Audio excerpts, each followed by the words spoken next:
Bien, bonjour à tous. Je suis bien évidemment très heureux d'être présent devant vous ce matin et de voir un amphithéâtre rempli avec des gens déterminés.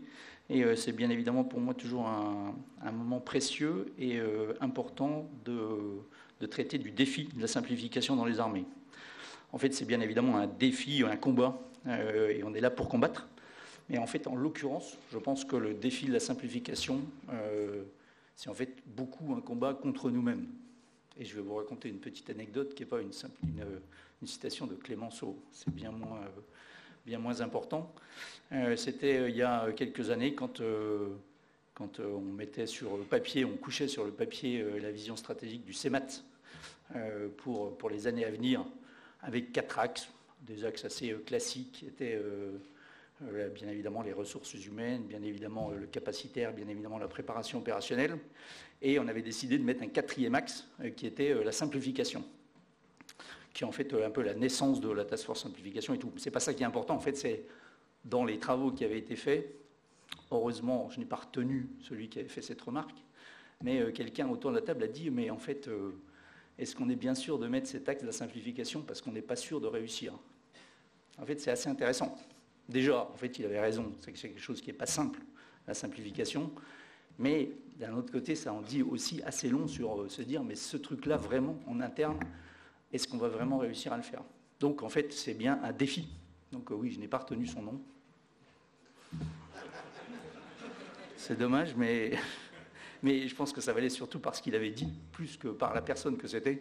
Et peut-être qu'il y a plein d'autres personnes autour de la table qui avaient envie de le dire, mais lui, il l'avait dit. Ça veut dire qu'on travaillait assez ouvertement. Mais oui, on avait maintenu cet axe de simplification et ce qu'on est en train de faire aujourd'hui est quelque chose qui est extrêmement important, mais qui est un vrai défi. J'en suis bien convaincu. Alors, je suis également très en phase avec le thème de ces assises qui est simplifié pour des armées plus opérationnelles et je pense que c'est aussi ce que montrait ce clip. C'est-à-dire, en fait, on ne simplifie pas pour simplifier.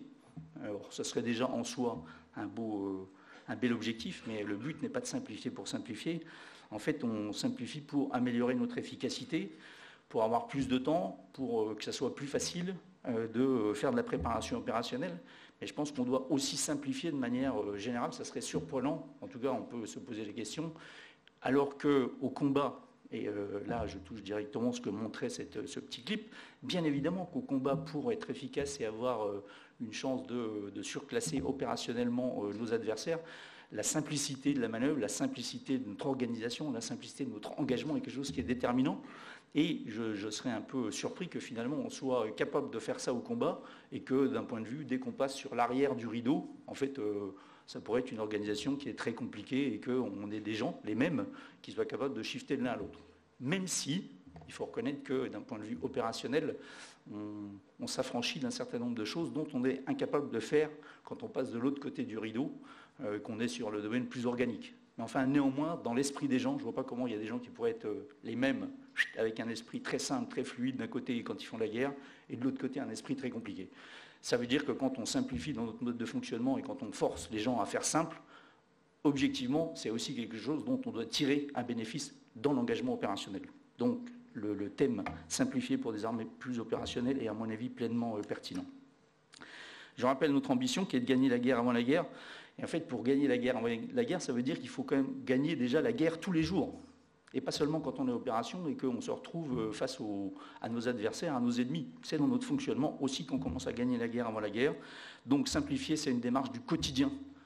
Et c'est probablement là qu'aujourd'hui, on n'a pas encore franchi l'étape. Mais ça, je reviendrai après. Et ça, c'est dans l'opérationnel, c'est dans l'organique. Et en fait, afin que tout soit plus simple pour être apte à l'affrontement.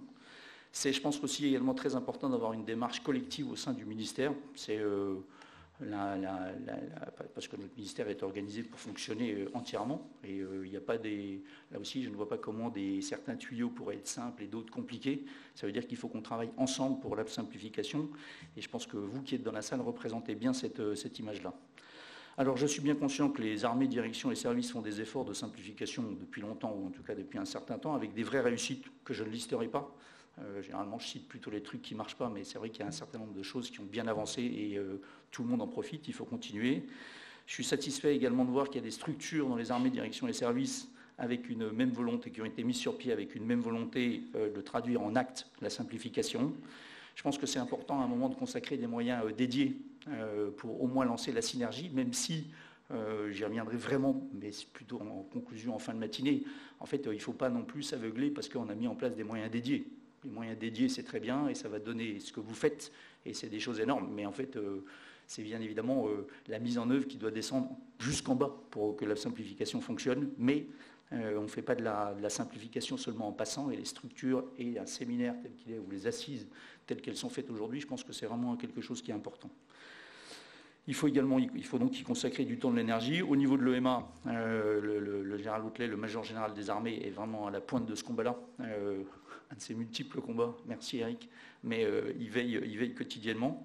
Il y a une dynamique forte qui a été mise en place et je salue l'action de Hervé Piccialo. Où est-il ? Il s'est caché. Ok. Très bien, il surveille depuis l'arrière, qui a permis, que là aussi, quand on dédie quelqu'un et que cette personne-là est cortiquée et déterminée à faire, forcément ça avance. Le tout sous l'autorité du directeur de programme de transformation, Bergard, où est-il ? Voilà, merci Luc, donc là c'est bien. Et une politique interarmée de simplification, mais ça Eric, je pense que tu y reviendras dans la matinée. Il y a également une action au niveau ministériel, formalisée dans les comités ministériels de simplification, qui ne sont pas que des comités pour parler, mais qui agissent, portés par une méthodologie nouvelle et partagée avec le traitement des irritants. Tout ceci nous fait avancer. Voilà. Pour autant, les efforts pour simplifier sont, à mon avis, ce qu'on fait, ce qu'on construit, les comités et tout, sont encore disproportionnés par rapport aux effets produits. Il nous reste quand même un chemin encore considérable. Il faut donc qu'on persévère et le but étant de réellement provoquer un effet d'entraînement. Je pense que c'est ça l'essentiel. Tout le monde doit être convaincu qu'il peut être un simplificateur dans ce qu'il constate, mais dans ce qu'il produit aussi. Je pense que les gens doivent vraiment se sentir concernés. On doit aussi travailler dans les zones de recouvrement, ce qui est quelque chose qui est extrêmement important. Et je le redis, peut-être que ce n'est pas dans l'enceinte ici que je l'avais dit, mais aujourd'hui, vous qui êtes dans la salle et vos subordonnés, si c'est des gens qui ne sont plus capables de travailler avec des zones de recouvrement, avec les gens avec lesquels ils travaillent, s'ils croient que seulement le monde c'est des limites très strictes, tout ceci est à moi et c'est moi qui m'en occupe, tout ceci, et ce qu'il y a d'autres limites, tout ceci est à toi et tu t'en débrouilles tout seul, je vous redis tout de suite que ces gens-là, nous n'en avons plus besoin. Ce monde-là n'existe plus. Donc les gens qui ne sont pas capables de composer avec l'autre, de trouver des solutions avec l'autre, d'aller proposer des solutions, n'apporteront plus rien au système et le freineront, que ce soit pour la simplification ou pour le fonctionnement. Donc je vous le dis, ces gens-là, il faut les identifier et les mettre de côté, car ils perturberont le système plus tard. Donc éliminez-les. Voilà, c'est aussi un des sens de cette journée, et je pense que vous qui êtes ici, c'est aussi pour échanger, pour faire le point, pour trouver des solutions, pour recharger vos batteries, parce que je suis conscient que pour simplifier, pour faire avancer ces choses-là, ça demande d'efforts et qu'il y a probablement des moments de découragement en disant mais finalement ce que j'ai simplifié, ça y est, c'est redevenu compliqué, ou finalement après avoir simplifié ça, finalement j'ai encore un obstacle derrière. Bon, en fait, c'est un peu la vie. Donc oui, partagez bien ici, avancez là-dessus. J'ai oublié un point qui est le numérique, et je vois qu'il y a Didier qui est ici. Est-ce que les gens du numérique sont là ? Très bien.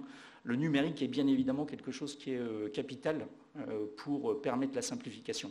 Voilà, c'est un des axes de progrès majeurs, à condition que la mise en place du numérique lui-même ne soit pas quelque chose de compliqué. Et je pense que c'est vraiment la capacité à échanger, à bien identifier ce qu'on attend du numérique, ou en fait ce qu'on attend, quel est l'effet à produire, et que les gens du numérique doivent proposer des actions. Je pense que c'est un des facteurs essentiels pour permettre une bonne subsidiarité. La subsidiarité, c'est aussi une clé du numérique, de la simplification. Je pense que le numérique, c'est quelque chose qui permet de faire du contrôle plutôt a posteriori qu'a priori. Ça aussi, c'est un des champs d'action, un des axes d'effort de la simplification. Donc le numérique est complètement intégré. Quand on parle simplification, il n'y aura pas de simplification efficace si on n'arrive pas à entraîner le numérique avec nous. Voilà ce que je voulais vous dire en introduction. Je ne vais pas rester avec vous toute la matinée, mais le major est là, acteur essentiel.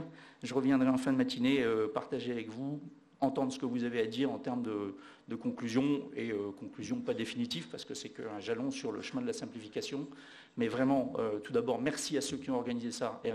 Marc, merci beaucoup. Merci aux acteurs qui sont un peu à la pointe du combat. Merci à tous qui êtes ceux qui portaient le combat dans vos organismes. Merci pour ce que vous faites. Je sais que ce n'est pas facile tous les jours, mais objectivement, j'estime qu'on n'a pas le choix. Et la simplification, oui, simplifier pour pour être plus efficace opérationnellement parlant. Je pense que la simplification, faire les choses simplement, je pense que c'est aussi un espèce de bienfait mental. Et alors qu'on est aussi avec des vrais sujets, en tout cas la RH, fidéliser les gens et tout, je pense que c'est aussi, quand on sera capable de faire les choses encore plus simplement, je pense que c'est un bienfait mental et que c'est forcément des gens plus heureux au travail. Et je pense que c'est un des facteurs qui fait qu'on reste ou qu'on ne reste pas dans les armées. Donc, le défi est immense. Je compte sur vous. Je vous souhaite une très bonne matinée. Merci beaucoup. À tout à l'heure.